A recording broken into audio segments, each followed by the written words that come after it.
السلام علیکم ورحمۃ اللہ وبرکاتہ نحمدہ ونصلی علی رسولہ الکریم اما بعد۔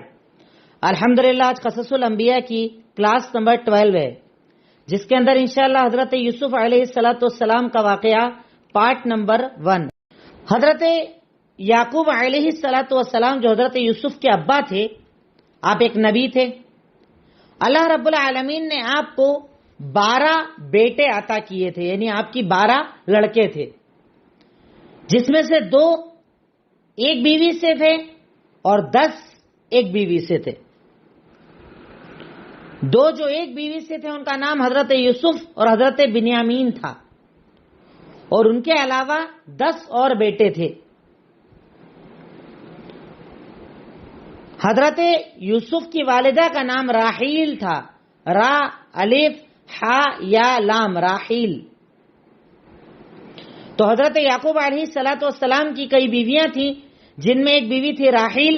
راحیل سے 2 بیٹے تھے، حضرت یوسف اور بنیامین، یعنی یہ سگے بھائی تھے، ایک ہی ماں سے تھے۔ ان کے علاوہ جو بھائی تھے وہ دوسری بیوی سے تھے، 10 بیٹے، یعنی ٹوٹل ان کے 12 بیٹے تھے، اور یہ 2 سگے بھائی تھے۔ یعقوب علیہ السلام وہ ہیں جنہوں نے بیت المقدس کو بنایا تھا۔ میں اس سے پہلے ذکر کر چکا ہوں کہ مسجد حرام کو حضرت ابراہیم اور حضرت اسماعیل نے بنایا تھا، اور بیت المقدس کو حضرت یعقوب علیہ السلام نے بنایا تھا۔ حضرت یعقوب کو اسرائیل بھی کہا جاتا تھا، اور انہی کی طرف نسبت دے کر یہود اور نصارہ کو بنی اسرائیل کہا جاتا ہے۔ اللہ تعالیٰ قرآن کے اندر انہیں بار بار بنی اسرائیل کہتا ہے، بنی اسرائیل بول کر انہیں مخاطب کرتا ہے۔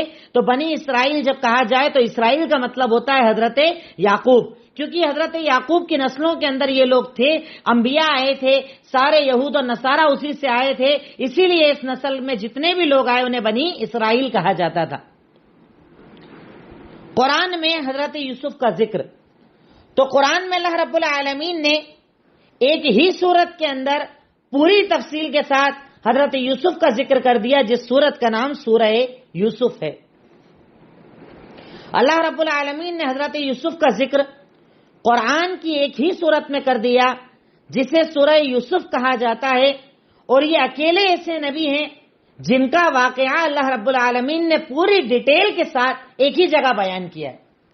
ورنہ ان کے علاوہ جتنے بھی انبیاء ہیں الگ الگ ٹکڑوں میں واقعہ ہے، الگ الگ جگہ واقعہ ہے، جمع کرنا پڑتا ہے، پر اکیلے حضرت یوسف علیہ السلام ہیں کہ جن کے واقعے کو اللہ رب العالمین نے ایک ہی جگہ باقاعدہ پکچرائز کرتے ہوئے، ایسا لگتا ہے جیسے کوئی پکچر مووی آپ کے سامنے چل رہی ہو، باقاعدہ اس انداز میں سورہ یوسف کے اندر پورا واقعہ ڈیٹیل کے ساتھ اللہ رب العالمین نے بیان فرمایا ہے۔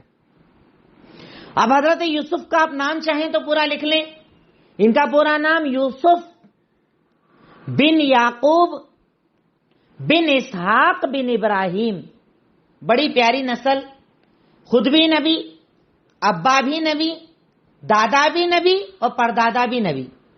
یوسف بن یعقوب بن اسحاق بن ابراہیم، اللہ رب العالمین نے بہترین نسل سے حضرت یوسف علیہ السلام کو بنایا تھا، کہ جن کے ابا، دادا اور پردادا سب نبی تھے۔ اب حضرت یوسف کی خاصیتیں کیا تھیں؟ حضرت یوسف کی خاصیتیں کیا تھیں؟ تو حضرت یوسف علیہ السلام کی 2 خاصیتیں اللہ رب العالمین نے سورہ یوسف کے اندر بیان کی ہے۔ ایک تو وہ بہت زیادہ حسین و جمیل تھے، دوسرا وہ خوابوں کی تعبیر جانا کرتے تھے، یا خوابوں کی تعبیر کے بہت زیادہ ماہر تھے۔ یہ 2 خاصیتیں اللہ رب العالمین نے حضرت یوسف علیہ السلام کی قرآن کریم کے اندر سورہ یوسف کے اندر بیان فرمائی ہے۔ اب علاقہ کون سا تھا آپ کا؟ آپ کس علاقے میں رہتے تھے؟ تو حضرت یعقوب علیہ السلام بیت المقدس کے علاقے کے اندر رہا کرتے تھے، اور وہیں پر حضرت یوسف بھی رہتے تھے بچپن کے اندر، جو کنعان کا علاقہ کہا جاتا تھا۔ کنعانی بھی ان لوگوں کو کہا جاتا تھا، اور کنعان کا علاقہ بھی کہا جاتا تھا۔ تو بیت المقدس کی آپ نے تعمیر کی، اور آپ کنعان کے علاقے میں حضرت یعقوب رہا کرتے تھے۔ حضرت یوسف علیہ السلام کا بچپن اسی کنعان کے اندر گزرا۔ تو میں نے آپ کے سامنے اب تک جو ذکر کیا، حضرت یعقوب کے 12 بیٹے تھے، ایک بیوی سے جو 2 بچے تھے ان کا نام یوسف اور بنیامین تھا، اور باقی سے 10 بیٹے تھے۔ حضرت یعقوب نے بیت المقدس کو بنایا۔ حضرت یعقوب کو اسرائیل بھی کہا جاتا ہے۔ قرآن میں ان کا ذکر ایک ہی سورت کے اندر ڈیٹیل کے ساتھ آیا ہے۔ حضرت یوسف کا نام میں نے بتایا، یوسف بن یعقوب بن اسحاق بن ابراہیم۔ ان کی خاصیتیں میں نے آپ کو بتائی، حسن و جمال بہت زیادہ تھا ان کے پاس، اور خوابوں کی تعبیر جاننے والے تھے۔ حضرت یوسف کا بچپن بیت المقدس کے قریب کنعان کے اندر گزرا۔ کنعان، وہاں پر بچپن گزرا، پر بچپن کے بعد آپ مصر پہنچ گئے تھے، جو آگے میں ذکر کروں گا۔ تو مصر تک آپ رہے، یعنی یہ لکھ لیں کہ آپ بیت المقدس سے یا کنعان سے لے کر مصر تک آپ کی زندگی گزری۔ یہ ہوا خاکہ بنیادی معلومات حضرت یوسف علیہ السلام کے تعلق سے۔ اب میں واقعے کی طرف آتا ہوں۔ حضرت یوسف علیہ السلام کا معاملہ یہ تھا کہ ان کے ابا کو ان سے ذرا زیادہ محبت تھی۔ آپ اگر سورہ یوسف کو کھولیں گے، سورہ یوسف کی تلاوت کریں گے، تو اس کے اندر آپ ڈیٹیل کے ساتھ پورا واقعہ تفصیل کے ساتھ اس ایک سورت کے اندر اللہ رب العالمین نے بیان فرما دیا۔ ہر تفصیل، ہر بات، کب کیا ہوا، کہاں ہوا، اللہ رب العالمین نے پوری ڈیٹیل کے ساتھ سورہ یوسف کے اندر حضرت یوسف علیہ السلام کا واقعہ بیان فرمایا ہے، جس کی ابتدا میں اللہ رب العالمین نے ارشاد فرمایا، جس کی آپ ہیڈنگ بنائیں، حضرت یوسف کا خواب۔ اب حضرت یوسف علیہ السلام سے ابا بڑی محبت کرتے تھے، انہیں بڑا چاہا کرتے تھے، ان سے بڑا الفت کا معاملہ تھا حضرت یعقوب کا۔ اب حضرت یوسف علیہ السلام میں خواب دیکھتے ہیں بچپن میں، اور اپنے ابا کو آ کر بتاتے ہیں سورہ یوسف آیت نمبر 4 کے اندر۔ اور میں بار بار آیت نمبر نہیں بتاؤں گا، کیونکہ سورہ یوسف کنٹینیو واقعہ پورا یعنی سٹیپ بائی سٹیپ بتایا گیا، اس لیے آیت نمبر بتانے کی ہمیں انشاءاللہ بار بار ضرورت نہیں پڑے گی۔ اب حضرت یوسف علیہ السلام ابا کے پاس آتے ہیں، چھوٹے حضرت یوسف ابا کے پاس آئے اور ابا سے کہا، اذ قال یوسف لأبیہ یا ابت انی رأیت 11 کوکبا والشمس والقمر رأیتہم لی ساجدین۔ ابا جان، میں نے خواب کے اندر دیکھا کہ 11 ستارے اور چاند سورج میرا سجدہ کر رہے ہیں، کیا ہوگی اس کی وجہ؟ کیوں دکھایا اللہ نے مجھے ایسا؟ اب خواب دیکھا، خواب کس کو بتاؤں؟ ابا ہے نا نبی، ابا کو بتاتا ہوں جا کر۔ ابا کو خواب بتایا۔ اب چونکہ ابا خواب کی تعبیر جاننے والے تھے، نبی تھے، جیسے ہی انہوں نے یہ خواب سنا تو انہیں ٹینشن ہو گیا، کیونکہ خواب کا مطلب یہ تھا کہ یوسف کا مقام بہت اونچا ہو جائے گا اور بھائی ان سے نیچے ہو جائیں گے، تو اب حسد ہو جائے گا، نفرت کرنے لگ جائیں گے۔ اگر یہ خواب بھائیوں کو پتا چل گیا تو کہیں وہ سازش نہ کر دیں۔ تو حضرت یعقوب علیہ السلام بیٹے کو نصیحت کرتے ہوئے کہتے ہیں، یا بنیا لا تقصص رؤیاک علی اخوتک، اے میرے بیٹے سن، اپنا خواب اپنے بھائیوں کو مت بتانا، اگر بتائے گا نا تو وہ سازش کرنے لگ جائیں گے، اور یقیناً شیطان تو انسان کا کھلا ہوا دشمن ہی ہے، وہ ان کا سپورٹر بن جائے گا، ان کا ساتھی بن جائے گا اور انہیں گمراہ کر دے گا۔ تو بیٹا یہ خواب تو نے مجھے تو بتا دیا، بھائیوں کو مت بتانا، بھائیوں کو ذکر مت کرنا، اگر وہ تیرا خواب جان گئے نا تو تیرے ساتھ برا کریں گے، تیرے ساتھ سازشیں کریں گے، تجھے مارنے کی کوششیں کریں گے، اس لیے تو ایسا مت کرنا، ایسا کرنا غلط ہو جائے گا۔ یہ بول کر حضرت یعقوب نے بیٹے کو سمجھا دیا کہ تم ایسا مت کرنا۔ پر جیسا میں نے آپ کو بتایا کہ حضرت یعقوب یوسف سے جتنی محبت کرتے تھے اتنی محبت وہ کسی سے نہیں کر پاتے تھے۔ اب اس محبت کی وجہ کیا تھی؟ کیوں حضرت یعقوب سب سے زیادہ محبت حضرت یوسف سے کیا کرتے تھے؟ اس کی کئی وجہ ہے۔ سب سے پہلی وجہ، انہیں یہ پتا تھا کہ یوسف آنے والے نبی ہیں، یعنی یوسف نبی ہونے والے ہیں، ان کی اولادوں میں ایک ہی نبی ہوئے حضرت یوسف۔ تو حضرت یعقوب یوسف سے محبت کیوں کیا کرتے تھے؟ اس کی کئی وجہ تھی۔ پہلی وجہ، نبی ہونے والے ہیں۔ دوسری وجہ، ان کی ماں راحیل کا انتقال ان کے پیدا ہوتے ہی ہو گیا تھا، تو اب امی بھی نہیں ہے، تو اب دوسری امی تو اتنی محبت کر نہیں پائے گی، تو اس لیے ابا ذرا زیادہ محبت کرتے تھے کہ میں انہیں ماں کی بھی محبت دے دوں اور باپ کی بھی محبت دے دوں۔ تیسری وجہ، سارے جو دوسرے بیٹے تھے وہ بڑے بڑے تھے اور حضرت یوسف سب سے چھوٹے تھے، تو چھوٹوں سے محبت ذرا زیادہ ہوتی ہے نا، ان کی کیئر زیادہ کرنا پڑتی ہے، سنبھالنا زیادہ پڑتا ہے، اور اسی لیے ہمارے بولتے ہیں نا چھوٹے بگڑ بھی زیادہ جاتے ہیں. ہوتا ہے نا ہمارے سماج کے اندر. میں حضرت یوسف کی مثال نہیں دے رہا ہوں، میں کامن بات بتا رہا ہوں کہ ہمارے یہاں ہوتا ہے نا زیادہ چھوٹے اتنے زیادہ لاڑ میں ہوتے ہیں کہ کہیں نہ کہیں گڑبڑ ان کے اندر آ جاتی ہے. ایسا ہو جاتا ہے ہمارے یہاں، کیونکہ ایک فطری طور پر ماں باپ کو چھوٹوں سے ذرا زیادہ محبت ہوتی ہے. تو حضرت یعقوب کے سب سے چھوٹے بیٹے حضرت یوسف تھے، اس لیے بھی محبت ذرا زیادہ تھی. چوتھی وجہ تھی ان کے بھائیوں سے ڈرتے بھی تھے. انہیں پتا تھا کہ بھائی پسند کرتے نہیں ہیں ان کو، حسد کرتے ہیں تو کہیں کچھ حرکت نہ کر دیں، اس لیے بھی حضرت یعقوب ذرا ان کی زیادہ کیئر کرتے تھے، ان سے زیادہ محبت کرتے تھے. وہ بھائیوں کے بارے میں ڈرتے تھے کہ کہیں یوسف کے ساتھ کوئی حرکت نہ کر دیں، کوئی سازش نہ کر دیں. اور پانچویں اور آخری وجہ، فطری طور پر بھی ماں باپ کے اندر ایسا ہوتا ہے کہ کسی نہ کسی ایک اولاد سے لگاؤ ذرا زیادہ ہوتا ہے، فطری چیز ہے. ٹھیک ہے عدل کرو، انصاف کرو، ایک کو دو تو سب کو دو، یہ کرنا ہے آپ کو، پر محبت کم زیادہ ہو سکتی ہے. تو فطرت کے اندر بھی یہ ہوتا ہے کہ انسان اپنی ساری اولادوں سے ایک جیسی محبت نہیں کر پاتا ہے. تو یہ کچھ وجوہات تھی جس کی وجہ سے حضرت یعقوب علیہ الصلوۃ والسلام حضرت یوسف علیہ الصلوۃ والسلام سے ذرا زیادہ محبت کرتے تھے. اب انہوں نے آ کر خواب بتایا کہ ابا میں نے خواب میں ایسا دیکھا ہے. بولا بیٹا بتانا مت، بھائیوں کو مت بتانا، پہلے ہی تو اتنا حسد کرتے، اتنا جلتے، پتہ چل گیا تو پتہ نہیں کیا کیا کر ڈالیں گے، اس لیے بھائیوں کو نہیں بتانا. پر اب محبت تو زیادہ تھی، بھائیوں کو حسد تو تھا ہی صحیح کہ ابا زیادہ محبت ان سے کرتے، ہم سے نہیں کرتے، غلط ہے، ابا کو ایسا نہیں کرنا چاہیے. اب کیا کرو، محبت کے لیے کیا کرنا ہے، محبت نہیں کرتے ہم سے ابا. اب یہاں پر آپ ہیڈنگ بنائیے، بھائیوں کا حسد اور حضرت یوسف کے خلاف پلاننگ. بھائیوں کا حسد اور حضرت یوسف کے خلاف پلاننگ. اب ایک بار بیٹھ کر پلان سیٹ کیا جاتا ہے، سارے بھائی بیٹھتے ہیں. سورہ یوسف آیت نمبر 10 میں اللہ نے ذکر کیا ہے کہ سارے بیٹھ کر اب ایک میٹنگ کی جاتی ہے.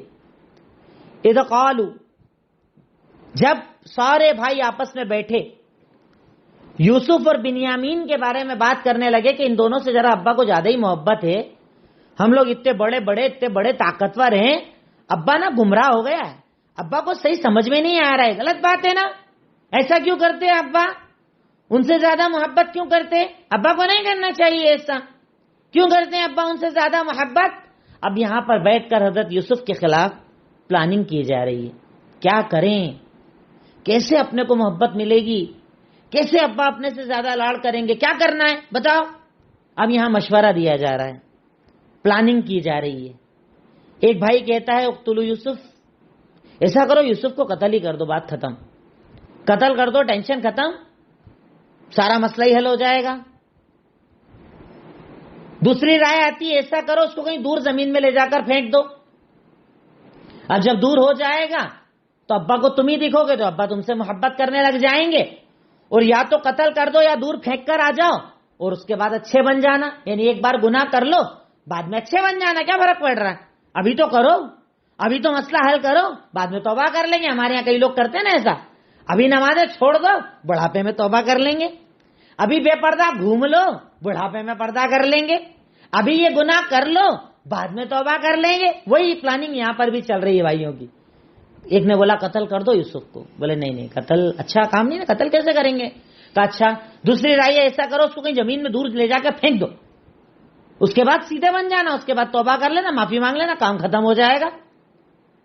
اب ایک بھائی جو ان میں بڑا تھا وہ ایک رائے دیتا ہے کہ ایسا کرو یوسف کو مت مارو، اسے کسی کنویں کے اندر پھینک دو، سوکھا کنواں کمپنی والے کنویں میں اس کو پھینک دو، وہاں سے آتے جاتے کوئی قافلہ جب گزرے گا ان کی آواز سنے گا، انہیں لے کر دور چلا جائے گا، ٹینشن ختم، مارنے کی کیا ضرورت ہے، مت مارو. اب باقاعدہ پلاننگ کی جا رہی ہے، بیٹھ کر پورا پلان سیٹ کیا جا رہا ہے. اور میں چاہتا ہوں حضرت یوسف کے پورے واقعے کو نا آپ جگہ جگہ چل کر دیکھو تو بڑا مزہ آئے گا انشاءاللہ، سننے میں بھی اور سمجھنے میں بھی. ہر جگہ اپن پہنچنے کی کوشش کریں. میٹنگ چل رہی ہے، آپ میٹنگ دیکھیے، الگ الگ رائے آ رہی ہے، الگ الگ باتیں آ رہی ہے. آخری میں طے ہوتا ہے کہ ایسا کرتے ہیں یوسف کو لے کر چلتے ہیں، کسی کنویں کے اندر پھینک دیں گے، وہاں سے کوئی اس کو لے جائے گا، اپنا کام ختم ہو جائے گا. کہا چلو ٹھیک ہے ایسا کر لیتے ہیں، سارا پلان سیٹ. اب اگلے دن آئے اپنے ابا کے پاس بات کرنے کے لیے. ابا پہلے ابا کو تو سب پتا تھا، ابا تو نبی ہے، اب پہلے سے پتا تھا کہ کچھ نہ کچھ گڑبڑ یہ لوگ کر سکتے ہیں، اس لیے وہ جان ہی نہیں دیتے تھے حضرت یوسف کو ان کے ساتھ. اب آئے ابا کے پاس، بولتے کالو یا ابانا، ابو سنیے نا. بولے کیا ہوا؟ بولے ابو آپ ایسا کیوں، یوسف کے بارے میں ہم پہ بھروسہ کیوں نہیں کرتے ہو؟ جب دیکھو جب یوسف کو پکڑے بیٹھے رہتے ہو ہم پر بھروسہ ہی نہیں کرتے ہو. ہم کیا برے لوگ ہیں؟ ہم بھی تو اچھے نصیحت کرنے والے ہیں، اچھے لوگ ہیں ہم. یوسف آپ کے پاس رہتا ہے، نہ کہیں جاتا ہے نہ کہیں آتا ہے، بھروسہ ہی نہیں کرتے ہو آپ. ایسا کرو کل ہم لوگ جائیں گے جنگل لکڑی کاٹنے، اب یوسف کو ہمارے ساتھ بھیج دینا، وہاں ذرا فروٹ کھا لے گا، تھوڑا کھیل کود لے گا، اور ہم ہے نا اس کی حفاظت کریں گے. ہم کیوں ٹینشن لے رہے ہو؟ آپ دے دو ہم کو، ہم لے کر چلے جاتے ہیں. حضرت یعقوب علیہ الصلوۃ والسلام محسوس کر گئے کہ کچھ نہ کچھ گڑبڑ یہ لوگ کر سکتے ہیں، کچھ نہ کچھ ہو سکتا ہے. اور یہ اسی ہیڈنگ میں اپن چل رہے ہیں، بھائیوں کی سازش کے ہیڈنگ میں. اب بولے ابا بھیج دو نا، جانے نہیں دیتے ہو آپ تو جانے دو، کل ہم لے جاتے ہیں، ذرا گھوم پھر کر آئیں گے، کھائے گا پیے گا ہمارے ساتھ رہے گا، پھر آ جائے گا ہمارے ساتھ واپس. اب ابا بولتے کہ نہیں مجھے نا اس سے دور رہنا اچھا نہیں لگتا، اس کو تم دور لے جاؤ گے تو مجھے اچھا نہیں لگتا ہے. ایک تو یہ پرابلم، اور دوسرا مجھے ڈر بھی لگتا ہے کہ کہیں تم لکڑی وکڑی کاٹنے لگ گئے، بھیڑیا کے کھا گیا اس کو، تو بھائی تم تو بزی رہو گے نا لکڑی کاٹنے میں، بھیڑیا کھا جائے گا تو کیا ہوگا. اب دیکھو کنوینس کر رہے ہیں، باقاعدہ کنوینس کرنے کا پروگرام چل رہا ہے. ابا کے پاس سارے بھائی مل کر آئے ہیں، ایک ساتھ ابا کو کنوینس کر رہے ہیں. ابو جانے نہیں دیتے، اس کو گھر میں لے کے بیٹھے رہتے ہو، بھیج دو ہمارے ساتھ، ذرا گھومے گا پھرے گا، ذرا اچھا سا رہ کر آئے گا، پھر ہم لے آئیں گے، حفاظت کریں گے. کہا نہیں یہ دور جائے گا نا تو مجھے اچھا نہیں لگے گا، اور پھر اس کا ڈر بھی لگتا ہے. تم لوگ اپنے کام میں لگ گئے اور کبھی بھیڑیا کھا گیا اس کو تو. ارے بولے کیسی بات کر رہے ابا، لائی نقل الدب و نحنو عصبہ، اتنے طاقتور اس کے اتنے سارے بھائی اور اس کو بھیڑیا کاٹ جائے گا، ایسے ہو سکتا ہے کیا؟ ہم تو خسارہ اٹھانے والوں میں سے ہو جائیں گے. کیا ابا آپ بھی کیا ٹینشن فضول کا لے رہے ہو؟ ہم اتنے سارے بھائی اور بیچ میں بھیڑیا اس کو کھا جائے گا، ایسا ہو سکتا ہے کیا؟ ہم ہیں نا، ہم ہیں نا ساتھ میں، آپ ٹینشن مت لو. یہاں پر آپ کو کیا پتا چلا؟ حضرت یعقوب کا اللہ پر توکل پورا تھا، پر اس کے بعد بھی اولاد کا ڈر دل کے اندر تھا.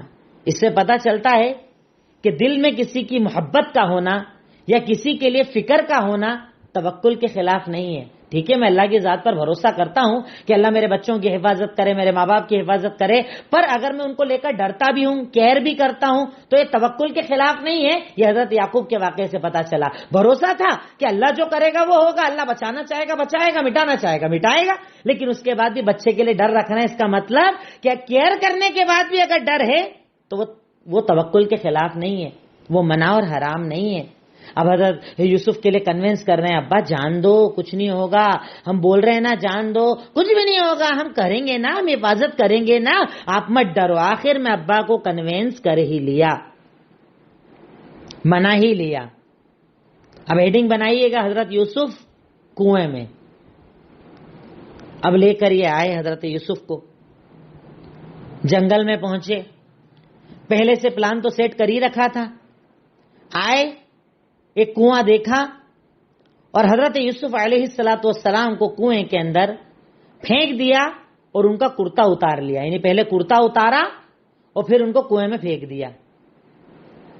اب جیسے ان کو کنویں میں ڈالا گیا، یہاں پر اللہ تعالیٰ بتاتا ہے کہ دنیا کی سازشیں چاہے تمہارے خلاف ہو جائے، اللہ اگر تمہارے ساتھ ہے تو دنیا کی کوئی چیز تمہیں ضائع نہیں کر سکتی. اللہ تعالیٰ نے قرآن کی آیت کے اندر بتایا، آیت نمبر 15 سورہ یوسف کے اندر، کہ جب بھائیوں نے کرتا اتار کر حضرت یوسف کو کنویں میں پھینکا تو اللہ نے وہی کر کے بتایا تم ٹینشن مت لو، یہ سب جو تمہارے ساتھ کر رہے ہیں نا ایک دن آئے گا تم ان کو بتاؤ گے کہ تم نے میرے ساتھ ایسا کرا تھا. یعنی ہم آپ کی حفاظت کریں گے، ہم ہر پریشانی سے آپ کو بچائیں گے، ہم ہر تکلیف سے آپ کو بچائیں گے. یہ اللہ کا وعدہ ہے. پلاننگ کرنے والے کرتے رہیں، کوشش کرنے والے کرتے رہیں، پر اللہ رب العالمین بچانے پر آ جائے تو دنیا کی کوئی طاقت آپ کو مٹا نہیں سکتے. اب انہوں نے کیا کرا، کرتا اتارا، حضرت یوسف کو کنویں کے اندر پھینکا، ایک جانور ذبح کیا اور اس کا خون کرتے پہ لگا دیا. کرتا پھاڑنا بھول گئے. بھائی گھر جا کے جھوٹ بولنا ہے تو کیا ہوتا ہے، دیکھو آدمی جب جھوٹ بولتا ہے نا تو کہیں نہ کہیں تو کمی رہی جاتی ہے. مطلب چاہ کر بھی پلان پورا سیٹ نہیں ہوتا، کہیں نہ کہیں تو پکڑ آئی جاتی ہے. اب کرتا تو لے گئے لیکن کرتے کو پھاڑنا بھول گئے کہ ابا کو بولیں گے کہ اس کو بھیڑیا کھا گیا تو ارے بھیڑیا پھاڑ کے کھاتا ہے بنا پھاڑے کھاتا ہے، کرتا صحیح سلامت اور یوسف کو کھا گیا، ایسے کیسے؟ مگر غلطی ہو گئی۔ اب گئے کرتا لے کر، رات کے وقت پہنچے روتے روتے، ابا بولے کیا ہو گیا؟ ابا کیا ہو گیا؟ کہا ابا ہم لوگ اپنا کام کر رہے تھے، یوسف کو بولا تو سامان کے پاس بیٹھ جا، اور وہاں پر بھیڑیا آ کے یوسف کو کھا گیا۔ ابا سچ بول رہے ہیں؟ ابا ہماری بات آپ نہیں مانو گے نا، پر اللہ کی قسم قسمیں کھا کھا کر ہم سچ بول رہے ہیں، ہم جھوٹ نہیں بول رہے ہیں، ہم سچے ہیں۔ دیکھو یہ دیکھو اس کا کرتا، یہ کرتے پہ دیکھو اس کا خون۔ ابا ہم جھوٹ نہیں بول رہے ہیں، ابا سچ بول رہے ہیں۔ روتے روتے روتے روتے ابا کو بتایا جا رہا ہے، ابا ہم اپنے کام میں لگ گئے، ان کو سامان کے پاس بٹھا دیا، پتا نہیں کدھر سے بھیڑیا آ گیا اور یوسف کو کھا گیا۔ ابا آپ ہماری بات نہیں مانو گے نا، کیونکہ آپ تو پہلے سے ہی بول رہے تھے ایسا ہو جائے گا ویسا ہو جائے گا، پر ابا ہم سچ بول رہے ہیں، دیکھو اس کا کرتا، دیکھو اس کرتے پہ خون دیکھو۔ اب حضرت یعقوب علیہ السلام نے جب خون دیکھا، کرتا صحیح سلامت دیکھا تو سمجھ گئے، پر اس کے بعد بھی کوئی سرزنش نہیں کی، ڈانٹ پھٹکار نہیں رہے، صرف اتنا کہا بل سولت لکم انفسکم امرا فصبر جمیل، تم لوگ سارا معاملہ سیٹ کر کے آئے ہو، اب میں صرف اتنا کہوں گا کہ اللہ تعالیٰ میں بہترین صبر کروں گا، اور اے اللہ یہ بات جو کہہ رہے ہیں نا اس پر میں تیری مدد مانگتا ہوں، یعنی اللہ میں یہ تو جھوٹے ہیں، یہ جھوٹ بول رہے ہیں، پر اللہ تعالیٰ میں بے صبری کا اظہار نہیں کر رہا ہوں، اللہ تعالیٰ میں تیرے فیصلوں کو تسلیم کر رہا ہوں، اور اللہ تعالیٰ تو دیکھ لینا ان لوگوں کو، یہ جو عمل کر رہے ہیں نا تو دیکھ لینا ان لوگوں کو۔ اس سے پتا چلا کہ سامنے والی کی سازش کا اگر آپ کو پتا چل جائے کہ یہ آ کے جھوٹ بول رہا ہے، کرا کچھ اور ہے، پھر بھی آپ کو معاملہ اللہ کی سپرد کر دینا چاہیے، جیسے حضرت یعقوب نے کیا، کوئی بات نہیں، تم جو بول رہے ہو میں نے مان لیا، بات ختم، جاؤ اللہ کے سپرد معاملہ، اب اللہ تم سے نپٹے گا، اللہ تمہارا حساب لے گا۔ یہ بول کر حضرت یعقوب علیہ السلام نے صبر کا وعدہ کر لیا کہ میں تو صبر کروں گا، میں تو اللہ تعالیٰ کے راستے میں صبر کروں گا، اور اللہ تعالیٰ میں تیری مدد مانگتا ہوں ان چیزوں پر جو یہ بیان کر رہے ہیں۔ اب سائیڈ ہیڈنگ بنائیے گا حضرت یوسف مصر میں۔ اب یہاں پر آپ غور کیجئے گا کہ حضرت یعقوب کی اولادوں نے، ان بھائیوں نے حسد کے مارے یوسف علیہ السلام کو کنویں میں پھینکا تھا حقیر اور ذلیل بتانے کے لیے، پر اللہ جب عزت دینے پر آیا تو اس کنویں سے حضرت یوسف کو عزت دلوا دی۔ اتفاق ہوتا ہے ادھر یہ بھائی آئے روتے گاتے، حضرت یعقوب کو جھوٹ بول دیا، حضرت یعقوب نے بھی بول دیا جاؤ اللہ تعالیٰ دیکھے گا سارا معاملہ۔ ادھر کنویں کے پاس سے ایک گروہ کا گزر ہوتا ہے، سفر کرنے والے کچھ لوگوں کا گزر ہوتا ہے، کچھ مسافر وہاں سے گزرتے ہیں۔ پہلے کیا ہوتا تھا کہ جب سفر پر جاتے تھے تو اپنے ساتھ لوگ غلاموں کو بھی لے کر جاتے تھے، کھانے پانی کا انتظام کرنے والوں کو۔ یہ قافلہ آس پاس میں رک جاتا ہے اور اپنے غلاموں کو بھیجتے ہیں کہ جاؤ ذرا کنویں سے پانی بھر کر لاؤ۔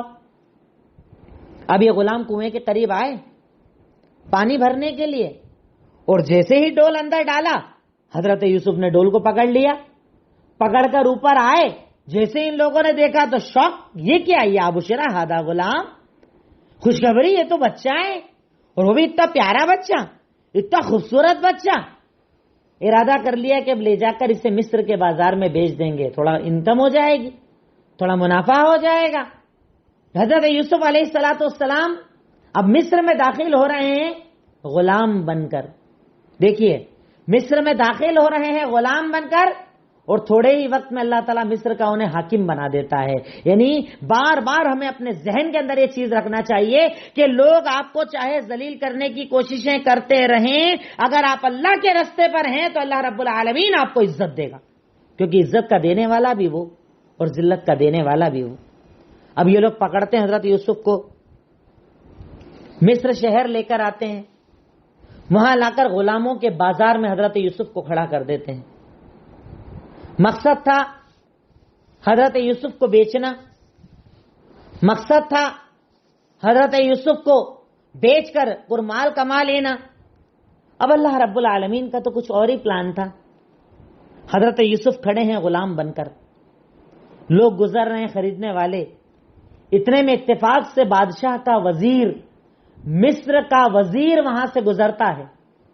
جیسے ہی حضرت یوسف کو دیکھتا ہے، خوبصورت سے بچے کو، انہیں خرید لیتا ہے۔ خریدنے کے بعد گھر لے کر آتا ہے، گھر لا کر اپنی بیوی سے کہتا ہے اکریمی مثواہ، اسے اچھے سے رکھو، جب یہ بڑا ہو جائے گا ہو سکتا ہم اسے بیٹا بنا لیں، یا ہو سکتا ہم کو فائدہ دینے والا بن جائے، بڑا پیارا بچہ ہے۔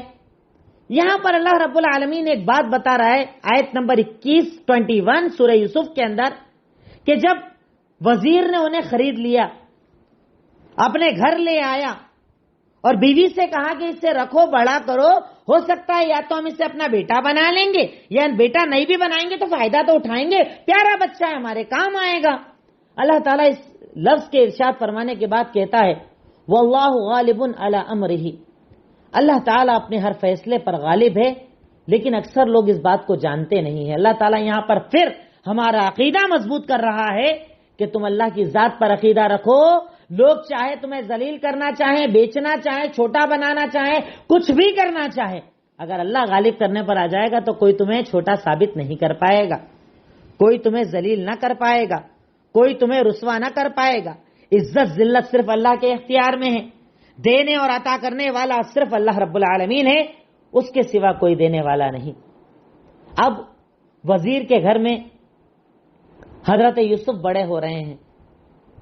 یہاں پر آپ ہیڈنگ لگائیے، وزیر کی بیوی کا حضرت یوسف کو بہکانا، وزیر کی بیوی کا حضرت یوسف کو بہکانا۔ اللہ تعالیٰ قرآن کی انہی آیتوں کے بعد کہتا ہے کہ جب حضرت یوسف علیہ السلام ذرا جوانی کی عمر کو آ گئے، ہم نے انہیں حکمت اور علم دے دیا، خوبصورتی بڑھتی چلے گئی، پہلے تو خوبصورت تھے، اب تو اور زیادہ، جیسے جیسے جوانی آتی گئی ویسے ویسے خوبصورتی اور زیادہ بڑھتی چلی گئی، بہت زیادہ خوبصورت ہو گئے۔ اور خوبصورتی کا یہ عالم ہوا کہ وہ عورت جو ان کو، جس کے گھر کے اندر یہ بڑے ہو رہے تھے، وزیر کی بیوی جس کا نام زلیخا تھا، وہ خود ان پر عاشق ہو جاتی ہے، حضرت یوسف کے ساتھ برائی کا ارادہ کرتی ہے۔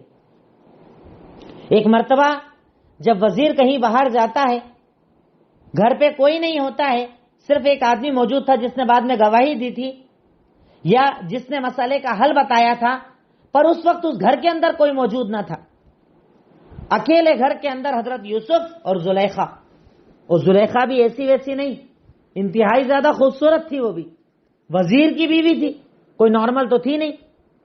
اب جب دیکھتی ہے کہ گھر کے اندر کوئی نہیں ہے، وہ گھر کے دروازوں کو بند کر دیتی ہے اور حضرت یوسف علیہ السلام سے کہتی ہے ہی تلک، آؤ اور میری ضرورت پوری کرو، یعنی میرے ساتھ بدکاری کرو۔ وہ حضرت یوسف کے ساتھ برائی کا ارادہ کرتی ہے، پر حضرت یوسف چونکہ نبی تھے، اللہ رب العالمین کی طرف سے ان پر وحی آتی ہے، مدد آتی ہے اللہ کی، اور اللہ تعالیٰ انہیں اس گناہ سے بچانا چاہتا تھا، تو اللہ تعالیٰ انہیں اس گناہ سے بچاتا ہے، اور وہ اپنی عزت کو بچانے کے لیے دروازے کی طرف بھاگنا شروع کر دیتے ہیں کہ جلدی سے بھاگ کر جاتا ہوں اور دروازہ کھول دیتا ہوں۔ وہ آگے بھاگ رہے ہیں، زلیخا پیچھے بھاگ رہی ہے، کرتا پکڑ کر روک رہی ہے، اور حضرت یوسف کا کرتا پیچھے سے پھٹ جاتا ہے۔ دوڑتے دوڑتے دوڑتے جیسے ہی حضرت یوسف گیٹ پر پہنچتے ہیں اور دروازہ کھولا، ویسے ہی زلیخا کا ہسبینڈ، زلیخا کا شوہر وزیر گیٹ پر۔ اب جیسے زلیخا نے اپنے شوہر کو دیکھا، پانسا پلٹ دیا، انداز بدل دیا، اور ڈائریکٹ جیسے ہی دیکھتی ہے شوہر کو تو کہتی ہے بتاؤ یہ کیا کر رہا تھا، دیکھا تم نے؟ یہ یوسف کا کیا ارادہ تھا، دیکھا تم نے؟ اب بتاؤ اگر تمہاری گھر والی کے ساتھ کوئی ایسے برائی کا ارادہ کرے تو کیا کرو گے؟ یا تو اسے جیل میں ڈالو یا دردناک عذاب دو۔ کتنا غلط کر رہا ہے یہ، کیسی حرکت کر رہا تھا یہ، تمہاری بیوی کے ساتھ غلط ارادہ کر رہا تھا، یہ بالکل چینج ہو گئی۔ جو حضرت یوسف کے پیچھے بھاگ رہی تھی اب انہی پر الزام تراشیاں شروع کر دی۔ حضرت یوسف اپنی برات کا اظہار کرتے ہیں کہ میں نے ایسا کچھ نہیں کیا، آقا یہ جھوٹ بول رہی ہے، آپ نے تو مجھے پالا پوسا بڑا کیا، مجھے اتنی عزت دی، کیا میں آپ کے ساتھ ایسا کر سکتا ہوں؟ یہ جھوٹ بول رہی ہے. اب اس وقت یہ کہا جاتا ہے کہ ایسا کرو، آپ کے گھر میں کسی کی گواہی لے لو، یعنی اس مسئلے پر کسی رائے والے کی رائے لے لو کہ بھیا مسئلہ کیا ہونا چاہیے، کیا حل کیا جائے اس کا. تو گھر کے اندر کوئی تھا جو اس بات کی گواہی دیتا ہے کہ فیصلہ کیا کیا جائے. اب اس سلسلے میں اختلاف ہے وہ کون تھا، پر چونکہ شریعت نے اسے نہیں بتایا ہم اس کی تفصیل میں نہیں جاتے ہیں. کوئی بھی رہا ہوگا وہ بولتا ہے وزیر ایسا کرو، جا کے حضرت یوسف کے کپڑے چیک کرو، اگر آگے سے پھٹے ہوں تو حضرت یوسف جھوٹ بول رہے ہیں، زلیخا سچ بول رہی ہے، اور کرتا اگر پیچھے سے پھٹا ہو تو حضرت یوسف سچ بول رہے ہیں، تمہاری بیوی جھوٹ بول رہی ہے. اب جا کر جب وزیر نے دیکھا تو کیا دیکھا کہ حضرت یوسف کا کرتا پیچھے سے پھٹا ہوا ہے. اب چونکہ عزت کا تو رونا تھا، وزیر ہے، اگر باہر بات گئی تو عزت کیا ہوگا، عزت کے بالکل دھجیاں اڑ جائے گی چاروں طرف.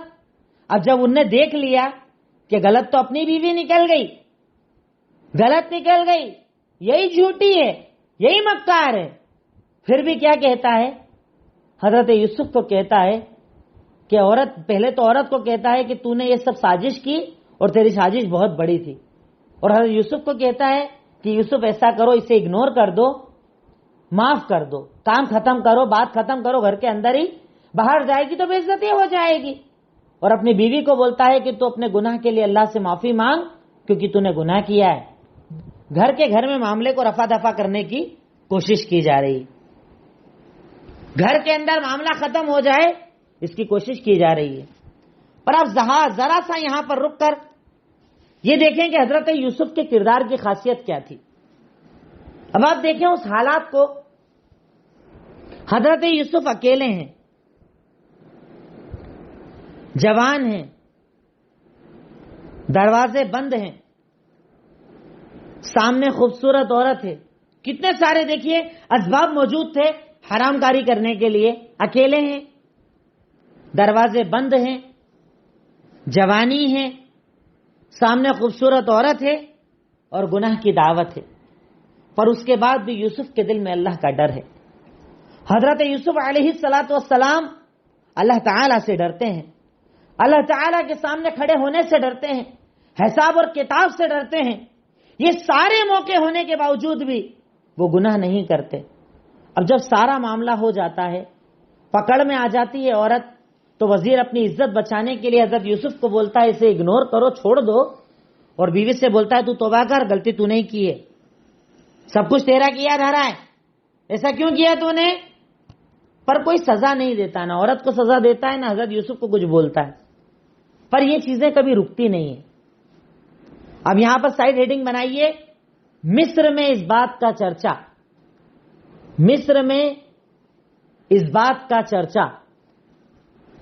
اب مصر کے اندر یہ بات پھیلنا شروع ہو جاتی ہے کہ وزیر کی بیوی اپنے ہی لڑکے سے محبت کرنے لگی ہے. بھئی پالا پوسا تھا تو لڑکے جیسا ہی ہو گیا تھا. کہا دیکھو کیسی عجیب عورت ہے کہ ایک لڑکے سے محبت کرنے لگ گئی، جس کو پالا پوسا اس سے ہی محبت کرنے لگ گئی، اس کے ساتھ برائی کا ارادہ کرا، اس کے ساتھ زناکاری کا ارادہ کرا. لوگ مذاق اڑانے لگے. اب یہ بات زلیخا کو بہت بری لگتی ہے. وہ کیا کرتی ہے، مصر کی جتنی مشہور عورتیں تھیں سب کو اپنے گھر بلاتی ہیں، کھانے کا انتظام کرتی ہے، کوئی اس طرح کا کھانا رکھتی ہے کہ جس کو چاقو سے کاٹنا پڑے، کھانا سامنے رکھتی ہے اور سب کے ہاتھ میں ایک ایک چاقو دے دیتی ہے. کہا ہے چاقو تمہارے ہاتھ میں رکھو، اور ادھر حضرت یوسف کو کہتی ہے کہ جب میں بولوں گی آنے کے لیے سب کے سامنے آ جانا، کیونکہ گھر میں ہی تھے حضرت یوسف. کہا ٹھیک ہے، سب کو ایک ایک چاقو دے دیا. حضرت یوسف کو آنے نہیں دیا اندر. جب ساری چاقو لے کر بیٹھ گئی تب اشارہ کیا یوسف باہر آؤ. تو اب جیسے ہی یوسف علیہ الصلوۃ والسلام باہر آئے، ساری عورتیں تعجب کے اندر پڑ گئی، انہیں سمجھ ہی نہیں پڑا کہ کیا ہے. وہ بولتی ہیں ما ھذا بشر، یہ انسان تھوڑی ہے، یہ تو فرشتہ ہے، اتنا خوبصورت انسان کہاں ہوتا ہے، یہ تو فرشتہ ہے. اور انہیں دیکھتے دیکھتے جو کھانا کاٹنا تھا اس کی بجائے اپنے ہاتھوں کو کاٹ دیتی ہیں، اپنے ہاتھوں پر چھری چلا دیتی ہیں. مقصد کیا تھا زلیخا کا؟ دنیا کو یہ بتانا کہ تم الزام مجھ پر دے رہے ہو، مجھ پہ مت دو، یہ خوبصورت ہی اتنا ہے کہ میرا دل اس پر آ گیا. اب جب عورتوں نے اپنے ہاتھوں کو کاٹ لیا جب یہ معاملہ ہو گیا تو زلیخا ان کے درمیان آ کر بولتی ہے یہ ہے وہ لڑکا جس کے بارے میں تم برا بلا مجھے بول رہے ہو نا کہ میں نے اس کو گمراہ کر دیا، میں نے اس سے بدکاری کا ارادہ کیا، ارے ہے اتنا اسمارٹ، ہے اتنا خوبصورت، اب یا تو جو میں بول رہی ہوں اس کو وہ کرنا پڑے گا یا میں اس کو جیل میں ڈال دوں گی، بات ختم، اب تو ایک ہی فیصلہ ہوگا، یا تو یہ بدکاری کرے یا میں اسے جیل میں ڈال دوں گی۔ اس وقت حضرت یوسف نے اپنا وہ مشہور جملہ کہا تھا جس سے ایک مومن کو بہت کچھ سیکھنے کو ملتا ہے۔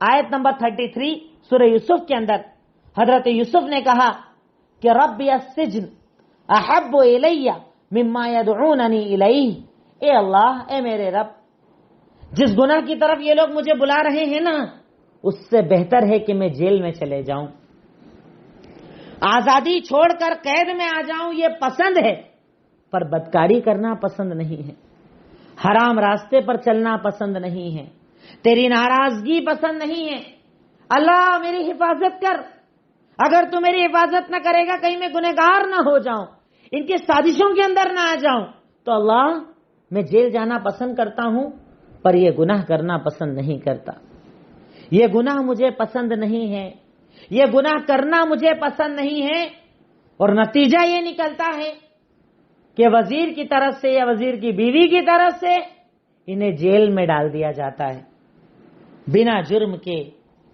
بنا غلطی کے۔ اب یہیں پر میں اپنی باتوں کو ختم کرتا ہوں، کل انشاءاللہ حضرت یوسف علیہ السلام کے جیل سے آگے کا واقعہ آپ کے سامنے بیان کروں گا۔ تب تک کے لیے میں دعا کرتا ہوں کہ اللہ رب العالمین تو ہم تمام کو کہنے سننے سے زیادہ عمل کرنے کی توفیق عطا فرما۔ السلام علیکم ورحمۃ اللہ وبرکاتہ۔